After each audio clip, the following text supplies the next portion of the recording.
Rossi. So finally, after all this time, here we are. Sunday morning, super early before our beach boot camp and hangout. But episode 1, it's been about 2 months in the works, but Here we are. We're finally getting there. Today, we're going to just pretty much go about how we both got into this business and our backgrounds a little bit, and just to let anybody who doesn't know, myself or Ross, know that we're just not two guys who just started doing this 6 months ago and decided to make a podcast about fitness and exercise and diet. And I think it's important to say that there's a lot of people that are not genuine in the fitness industry. There's a lot of really good people, but there's a lot of people who just know what to say and how to make money. So the why of why you're doing what you do is really important. And for me, I had roots in, I grew up in Long Beach. If you follow my Instagram, you'll see I'm all over Long Beach, love Long Beach. And I grew up here as a kid, and I was a relatively healthy kid from a standpoint of like being active and having a lot of friends and having a good upbringing. But around 2 years old, I developed a really bad case of bronchitis that turned into really just a lifelong case of asthma, a bad autoimmune disease. So bad that I think from the time I was in school till probably 13, 14 years old, right through junior high, I missed about 20 days of school a year. I was hospitalized at least one time every year because the asthma was so bad. I got jacked up on adrenaline, like literal adrenaline, norepinephrine, I think is the real name of it. It was like a 5-year-old, and I remember some of this stuff. So it was pretty crazy being a sick kid, and it didn't really bother me too much as far as as being like an active kid until we moved out to like Suffolk County. So once I moved out to Suffolk County and like the Farmingville area, I became a little less active. My parents definitely meant well with how we ate and things like that, but I just started to eat a little bit more, and not of the good quality stuff. So with asthma, if you're familiar with a lot of autoimmune diseases, in fact, if you take out dairy, you'll generally see some of your symptoms alleviate a little bit. I took out dairy, and I felt better. But the problem was my parents didn't really have a grasp on nutrition, so they replaced coffee creamer as my milk in cereal. So that's not calorically a wise decision. So things like that, that's basically how I grew up. So I was a little bit of a chunky kid as I went into my teenage years. In fact, I got really chunky, very roly-poly, skinny arms, skinny legs, and just this massive tire wrapped around it. I saw that picture of you in the Mets t-shirt back in the day. That's great. One of my favorites of you. Yeah. So and I had big hair, and it was a lot to handle. But so we were going into like junior high, let's say now, I started to become a little bit more active. Around 14 years old, I started lifting with my friend. Let's just call him Henry, because I know he would hate if I used his name. But Henry was the strongest kid in high school. And we would go in his dungeon, which was his basement, which like kind of had a weird smell to it. And we would just read Muscle and Fitness, watch Rocky IV, listen to Metallica, and smash weights. And I still say to this day, my 16-year-old self could probably kick my own ass because he was so much tougher than I am right now. And, we talk about what do you bench, what do you deadlift. At like 15, I was benching over 200, squatting squatting over 200 and deadlifting over 300. That's pretty strong for a 15-year-old, especially by standards of back then with the way things were in the late 90s. People weren't lifting like they were lifting now. So I started lifting more. I got into martial arts, and I'm talking like old school martial arts like Kempo, which was like badass back in the day. But once MMA came around, Brazilian Jiu-Jitsu, legit kickboxing, you're the expert on this.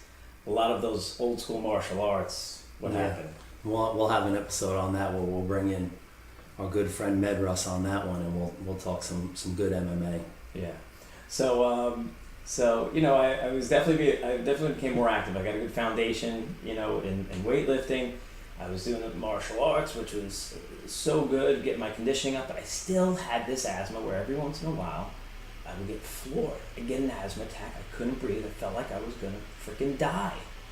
And that's not a way to live. So, my roots for really, the catalyst to really get me to start losing weight was this really friendly girl. Let's just call her Jen. I don't even remember her name. She lived around the corner from me. Now, you got to understand, hair is big. My waist is round. I'm a little socially awkward. And just out of nowhere, I said, she would say hello to me and be totally friendly. And she lived around the block from me, so I said, hey, you know what, I'm going to go for a run today. Maybe she'll be walking out, and I can just wave at her. So I would go outside, and I would either do a half mile, or I would do 2 miles, or I'd do 3 miles, or I would collapse because she didn't come out and say hi to me. So I always laugh and say the foundation in running was rooted in a little bit of stalking. Not a lot, but a little bit. Anyway, after that I started to shred weight, I broke away from my friend's gym, started going to the real gym, Aspen Fitness, right outside of Suffolk Community College. A lot of good scenery over there back in the day, and it was pretty game changing. Then from there, I went to, I got myself in totally different shape. So, you all right, Rick? Is there a weird sound going on? This table that we're on is picking up, if you everything like that. It basically sounds like we're in a shower right now or something like that. But it's all good. Do you hear that? What I'm hearing, or no? I hear a little something, but If you pick up your mic, it totally goes away. yeah, This table's picking up too much. yeah, it's a very sensitive table. It's like me. You all right? Maybe you're not hearing as loud as all I hear is like a jet pilot in the background. Really? I hear a little something, but it's not so bad.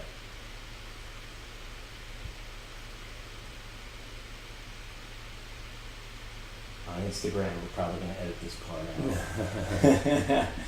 Anyway, so, the story, of why just continues, and I may have got a little off track, but I got myself in this ridiculous shape. I'm 19 years old, ripped, shredded, black belt, 155 pounds, 7% body fat, look amazing. My dad's looking at me going like, damn.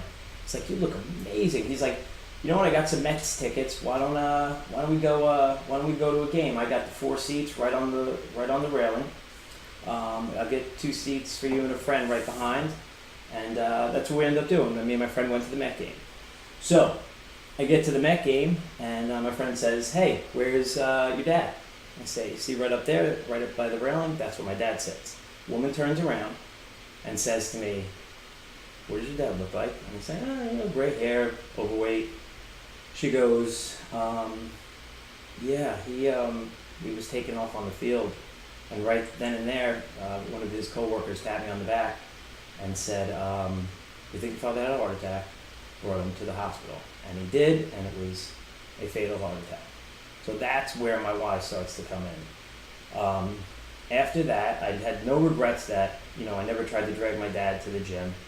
I got myself in shape. I was a young kid. I had to do what I had to do just because I wanted to hang out with some girls, right? So, some of this stuff is tough to talk about, but it's really important to get out if you want to know why we're doing what we do. So every time I take on a client now, I say this is my second opportunity to train my dad. And that's a powerful why. Because every session I go into, I'm like, all right, let's go, Dad.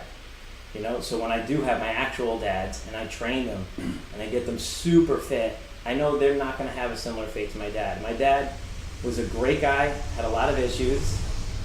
Because the morning as an airplane or something flies over.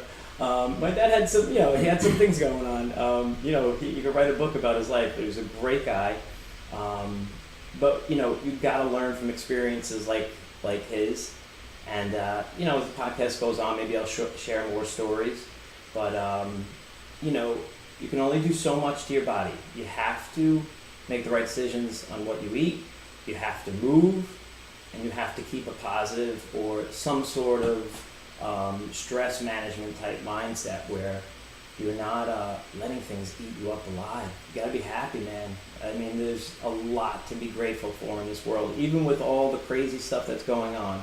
So, if you ask me why I do what I do, it's because I did it myself. I did a makeover on myself. I did a great job 20 years ago, and I've sustained it for 20 years. And I do it because, in honor of my dad. I want to make sure no one has to suffer that fate.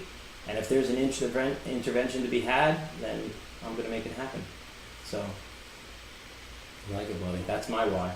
I definitely heard your that story about you at the ballpark with your dad in the past, and you went more into detail with me when you told me the story. So I know today we're just trying to give a quick background, so you're probably not trying to go too deep into it, but yeah, as we go along, we can hear more about it and hear more of the details, because I definitely heard the full story on that. So pretty powerful experience you had in your life. So what about you? What was little Dickie like? So it's funny because I get all the time a couple things. I get people tell me that I have to be on steroids because of the way I train in the gym, the way I recover, how hard I go. The other thing I get is you just have really, really good genetics, and the genetics are good, so you're able to keep doing what you're doing. It's not the case. So I was a good athlete in high school, good athlete growing up, but by no means was I genetically gifted. I think I graduated senior year, I was 160 pounds of skinny fat. I had skinny arms, skinny legs. Those of you who still know me know that still working on those calves to try to get those going, but not a belly, but thin, and by no means any muscle development or anything like that. So genetically, no. I was also the kid who thought the gym was the silliest thing in the world and would tell everybody, what are you wasting your time for? Silly, stupid. So leaving high school, I went to college for a year. I fell in love with snowboarding when I was in 8th grade of high school. Told everybody that was going to be my future, that was going to be my career. Got laughed at. Snowboarding's a fad. Won't be around. Skiing will always overtake it. So went to school, went to SUNY Cobleskill, and chose that school because SUNY Cobleskill has its own little ski resort of 7 trails. So obviously went to school with the intentions of not really going to focus too much on studies, but focus on every chance I get, go snowboard. So went to school for a year, started competing that year, and decided after that first year of college that was it for me, no more college.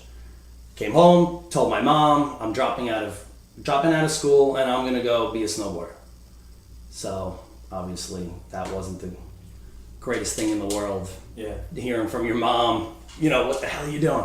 Yeah, I mean, now what year was this? Because snowboarding came out in like 84. I started I was 12 years old when I started. Me and 2 of my buddies, Brendan Wyant and Curtis Malilla, we got our boards for Christmas that year, all 3 of us, and we were the only kids in school doing it. Yeah. And this was in the very, very early stages. We just saw a picture in a skateboard magazine of a guy on a really old school Burton. We were like, all right, we got to get one of these. At the time, we were actually taking the trucks off of our skateboards and trying to slide down the hill on skateboard decks, which didn't work very well. So, told my mom that was it. I'm going to go up to the mountains and I'm going to snowboard. So, decided to move up to Mount Snow, Vermont, where I was going to be a snowboard instructor. So got the job, got hired. How old were you? I was 19. Okay. So just dropping out of college and going up there. So moved up, started teaching people how to slide downhill on sticks, right? So that year I ended up starting to compete a little bit, ended up getting sponsored, stopped doing the whole snowboard instructor thing and just started riding for the mountain, competing, trying to make a little bit of money that way. Ended up moving out west a couple years later, and I lived out in Lake Tahoe for a few years, and I continued my career out there. So you were legit. You were good. Yeah. And what, like, you know, did you go pro? Yeah, correct. Okay. So now I'm living out west, and did some things that probably weren't the best for my career. Was smoking a little pot, but probably made me a little lazier than I should have been. Instead of competing, maybe some days I kind of wanted to blow it off and sleep around and not get out of bed in the morning. So you were less disciplined. You were enjoying being like a professional. The discipline, the guy you know now was not the guy back then. Okay. Still skinny fat. Yeah. 160, 165 pounds, no muscle on my body. Wow. Good snowboarder, talented, but did not put in any effort whatsoever. So, couple years of doing okay, middle of the pack, decided this was not how I was gonna better my career. There was a gym on the hill that I lived at in Lake Tahoe. Sure. And met up with the people who owned the gym, started doing a little training on my own, then training with them a little bit, and started to see the benefits of what training can do. When you put in the work, no longer middle of the pack, now I'm starting to become one of the top of the pack. And I know skill-wise, the skill didn't change. What did change was my abilities to,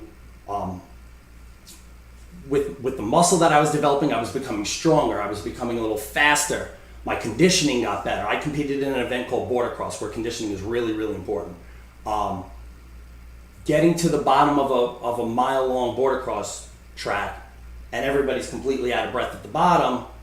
And this is still new to my training, so I'm not going to say I wasn't out of breath, but I was definitely less out of breath than I used to be. My legs were not getting as tired as they used to get. Fell in love with the gym. I was like, okay, this I can see where the gym can take over into sports. So that's kind of where I wanted to go.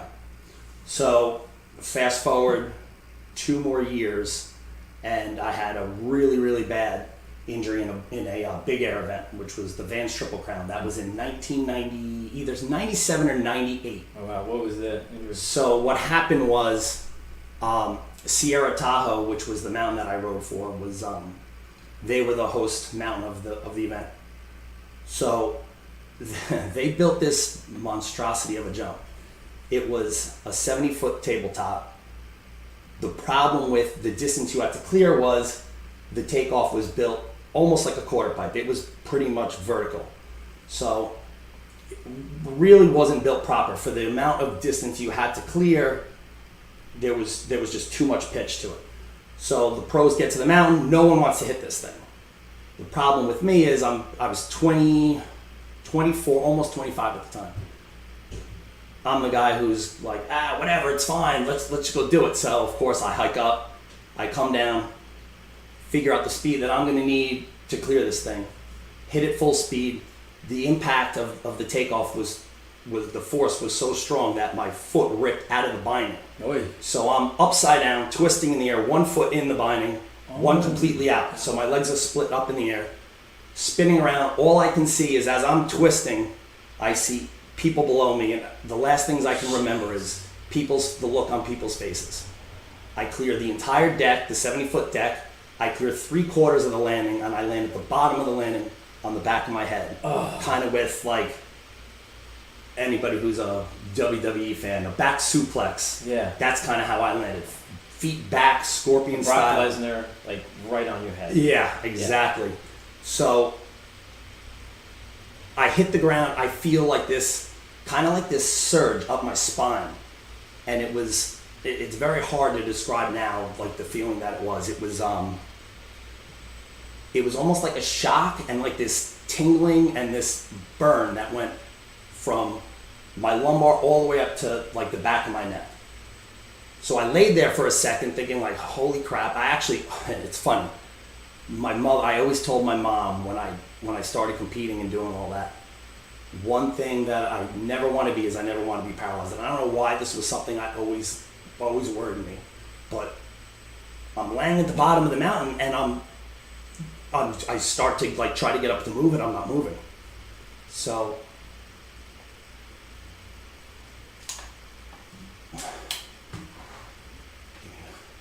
sorry, just give me 1 second. This one always gets me a little it's crazy. So, anyway, sorry about that. So I'm not moving. So, I don't even know. They said it wasn't even as long as what it felt like. To me, felt like an eternity, but it was probably only a couple minutes. But start getting feeling back, fingers, toes, like a tingling sensation, and movement comes back. So, get up. I'm having issues with my neck. I'm having issues with a little bit of the left side of my body, but to be honest, not that bad. After the initial impact, I got up. I was walking. I actually kind of even like blew it off. Like everybody was telling me I should go get looked at, but I was like, whatever. Fast forward, that was it. That was the end of my snowboarding career. I still ride today. I still ride pretty aggressively, but the competition side, that was done. Yeah.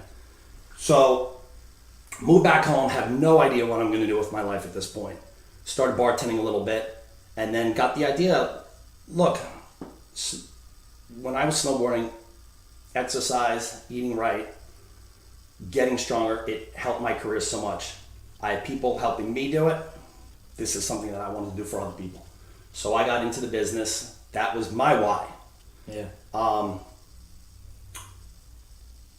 Fast forward even further, I know I'm rambling on, going on and on about this, but I was a trainer for a bunch of years. I moved to Nicaragua for a few years, and when I was down there, they put the event, my main event that I competed in border cross was made an Olympic event. That was in 2006. Wow. So the gold medal winner for that event was Seth Westcott. This is a guy who is only a year or two younger than me. He was competing way back in the day when I was. This is 10 years after I retired. Wow. And here he is. He just won the gold medal. So I'm living in Nicaragua. I just watched this. I was getting up when I was living in Nicaragua, I would get up every morning at like 4:35 so I could catch. They would show the re-showing of the night before. So here's Seth Westcott, wins the gold for the U.S. So all of a sudden I get this crazy idea in my head. I want to start competing again. I felt fine at this point, no issues. I moved back to the States. That winter I go up and I see my old partner in crime, Bob Basil, who was running USASA snowboarding up in the Catskills region. So I talked to him about it. He's like, I think it's a great idea, let's do it. So I start competing pro class in USASA. This is, for the most part, for the last 10 years, snowboarding maybe once or twice a season, a couple days here and there. I wasn't really riding much. So ability-wise, my skills weren't where they used to be. The only thing different from back in the day was my training. Came back, my first event I took second. The rest of the year I took firsts. Wow. All the way through. Took 5 first places, qualified for nationals, wow, which is in Colorado. Yeah. And which is a big contest. You win that and things can happen. Yeah, sure. So the second to last race before nationals, I didn't fall, but there was a little bit of an impact from one of the gaps, and I felt something in the back of my neck. Nothing really, like, nothing that disturbed me, nothing that bothered me, but I felt something. So 2 days before we're leaving for nationals, my friend Mikey and I are in the gym and we're working out and we're warming up, and we had 5 10-pound dumbbells and we're doing front raises and lateral raises just to warm up the shoulders. My left arm drops to the side, I can't move it. Just falls, dumbbell falls out of my hand. I'm like, wow, that's really funny. So I'm one of these guys, No big deal. Pinched a nerve. I'll be fine. No big deal. Get on the plane, fly to Colorado. From the second I was there, something wasn't right. I couldn't do a push-up. Couldn't push myself up off the floor. I had no strength to the entire left side of my body. You couldn't move it, but there was nothing to it. It's hard to explain. It was like you couldn't make a fist. It was very, very weak. Yeah. But numb. A lot of numbness. Yeah. So I actually ended up making it to the quarterfinals in that event, but never. And it was weird. I was getting out of breath. Like just things weren't right. Yeah. Come back to the States, and I go to see some spine doctors, and they do a bunch of like an MRIs, X-rays. And the damage is bad, much worse than they thought. Really? So I remember part of this. This is around when I first met you. I remember you. You were going hard, and then this happened. I just met you at this point. Yeah. Through a good friend of ours, who actually we will talk about because she's the reasoning. They're waving on us right now on Instagram. Meet the reason why Rossi and I are sitting here together right now. Yeah. Ross will do the voice, but about 12 years ago, I believe, she said to me, something together. Yeah, that was pretty much it. She was like, you have to meet my friend Ross. I think you guys would be really good doing something together. So what was the mindset after you had this second incident now where it so was it the old injury, like re-flared up? Yeah, or was it something much worse. The damage now is a lot worse than it was. Really? I was told by 6 different spine doctors, surgery is the only way to go. Okay. Have to do it. I'm like, I walk out of that doctor's office, I'm like, what are these guys talking about? There's got to be other options. And without going into detail on every little thing, I tried everything. I tried chiropractic care. I got screamed at for that. The chiropractor who was doing the adjustments got screamed at by my spine doctor. Couldn't believe that he was trying to manipulate my spine. But that was it. Snowboarding, competing, it was done with. Okay. I still ride, but no more competing. Anyway, this is when I really, really got into believing in what you can do with weights. I fell in love with kettlebells. That became my posterior chain savior. That, in my opinion, you started after 2006 with kettlebells. You touched them in 2006? I was using them before. When did you get the IKFF? This was after. So you had just gotten it, and I got one kettlebell certification before I started getting involved with Ken and IKFF. Okay. But this is when my full love with kettlebells came about. I realized what I was doing, the amount of muscle and structure I was building around my spine, this is what was keeping me together. In the beginning years, I would have issues to my back constantly. It would go out in some way or another. It would go out all the time. Now, I get the occasional, usually it's doing something stupid. Usually, if I'm like standing side, if I'm like twisting to the side and I sneeze, it could go out like some weird things. Yeah. But it does once a year at best. It used to go out weekly. This is a good learning moment for people. When you see someone really toss the bells around, the first thing I hear everybody say in the gym, usually from a middle-aged guy with a big gut, "Oh, you're gonna throw your back out," or the women what is that? That doesn't look good. And you're telling me exactly the opposite. And I've had the same experience that kettlebells, if used properly, and that's the key, if used properly, because I always say kettlebells are more of a martial art than they are like an exercise tool. It's not a science, it's an art. It's an art to learn how to use the kettlebells because they cross all boundaries. You'll get stronger, better conditioned. You could do shoulder rehab, back rehab with the bells, but you got to know how to use them. Yeah. And that's why people like you are so important in really educating people how to use them properly. But it's quite the opposite of what most people believe about kettlebells. They see a warning sign with kettlebells. They say, "Oh, you swing that thing, that's going to throw your back out." And I've heard really big time strength coaches say they don't like kettlebells, but you can't mess with a testimonial like this. Yeah.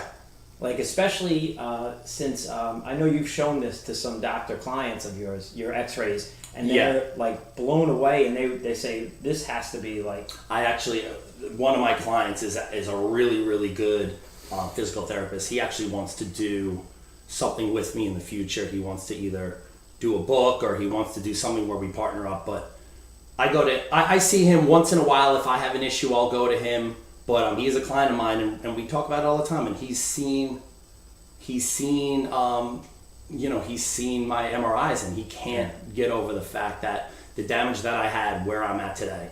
I had 7 of the top spine surgeons in the nation telling me surgery, wheelchair. Like they were convinced that I'm probably going to be wheeling myself around in a wheelchair. Yeah.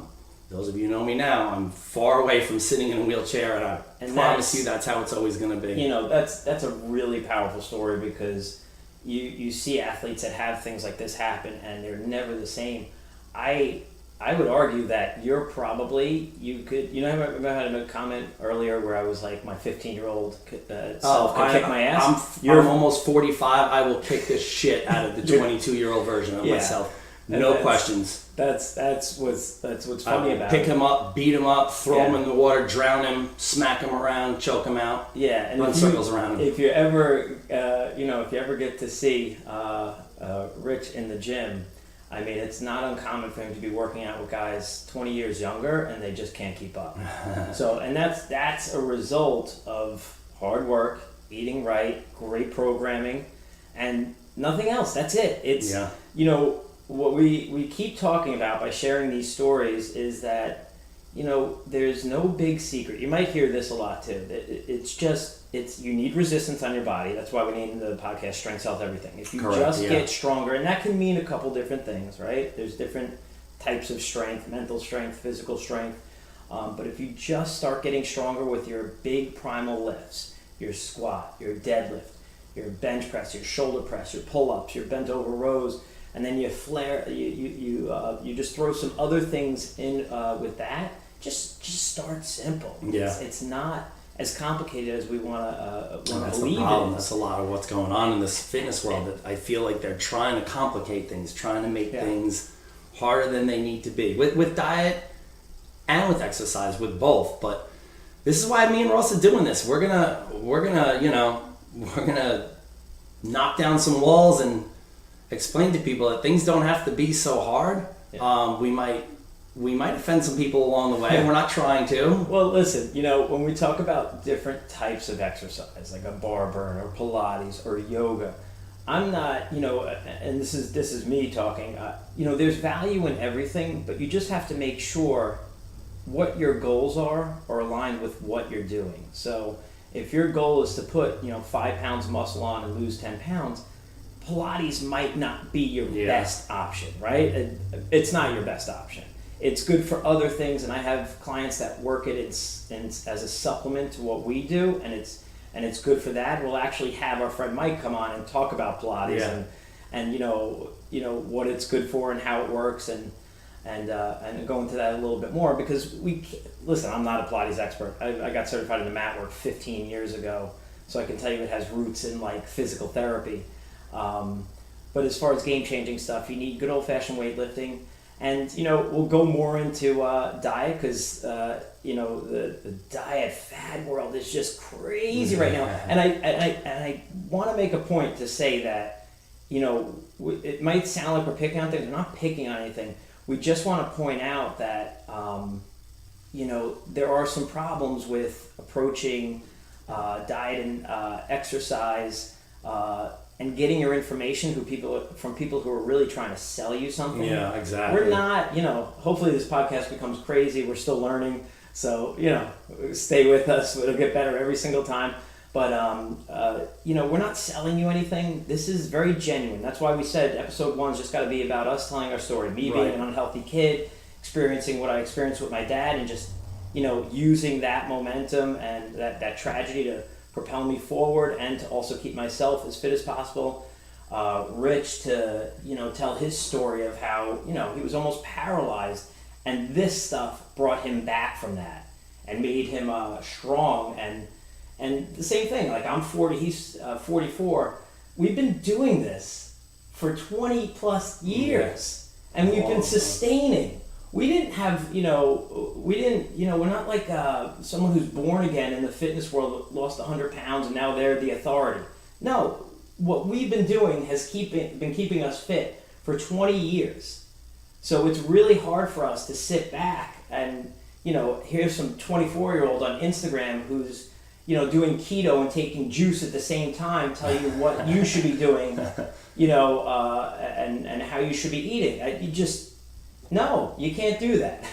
So we want to point out some of that stuff, but we really want to make the podcast about solutions. So we want to give you real takeaways that you can put into your life. So, today's lessons, you can recover from a lot, right? Sure. If you're overweight, you can definitely get skinny. If you're a fat kid listening, and listen, I don't care. I use the term fat kid. I was a fat kid, even if I wasn't. I don't think there's anything wrong with that. We have to embrace all different shapes and sizes of people, but we can't be okay with saying like, oh, it's okay.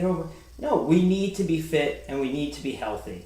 And if we're not, that can really, listen, my dad was overweight.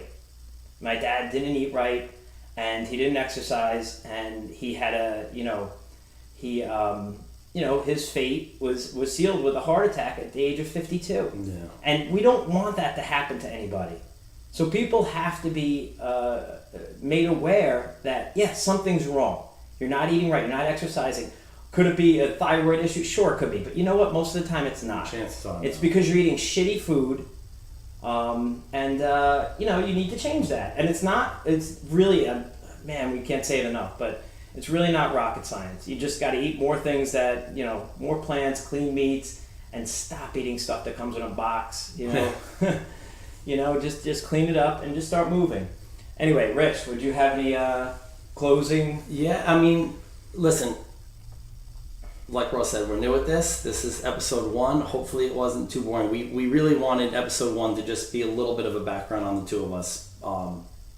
Most people listening are going to probably already know us and know our backgrounds, but anybody who's listening that doesn't, we don't want people just to think that we're two guys that, started working out a week ago and decided that we're going to start telling people what to do in the gym. So if this episode, Ross showing the body. Rich, let's get the gun. Show them the guns. We'll save that for the future, but it will definitely get more fun. That's the whole point about what Ross and I are doing here. This is going to be fun. We're going to have a good time with it. We'll rant, we'll curse, we'll drop F-bombs, we'll disagree with a lot of things, we'll agree on a lot of things, but we're really just about doing this and having a good time. We're not trying to preach to anybody. We're just having a good time. I promise these things will get more fun in the future when we start getting into topics like nutrition and exercise. And we'll even do some MMA with Medic. And we got some cool guests lined up for the future. There'll be some fun segments. Everybody who comes on as a guest is gonna have to let us know right off the bat what their deadlift is. Yeah. And we have a ruling. There's a standard for men and women, and if you're below those standards, we're not sure if we can have you on the Strength Solves Everything podcast. We might have to start a new one called I don't know, Group Fitness Doesn't Solve Everything. I don't know. We'll come up with something for that. But so we'll have some cool guests, we'll have some fun, and I promise we're gonna get better at this as we go. Yeah. So say Ross, it all. any last things? Yeah. I just want to say it's all said with love. That's right. That's Even if you're getting upset, if you disagree with something that we say, we're not picking fights with you. This is, some of the stuff is our straight opinion. Some of it is actually factual. We have stuff to back it up. But people will want to argue, and that's fine with us. We actually encourage. You wanna, if we have Instagram Live going and you don't agree with something, type it in. We'll read them on. Yeah. While we're doing it, and you can let us know your thoughts.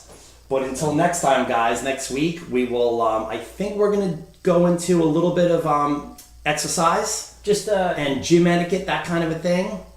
We could do gym etiquette, or we could do just the fundamentals of exercise. And maybe a little bit of both. I think sometimes they go a little hand in hand. Figure it out. But anyway, until next week, guys, eat proper, train hard, get results. Take care, guys. Thanks.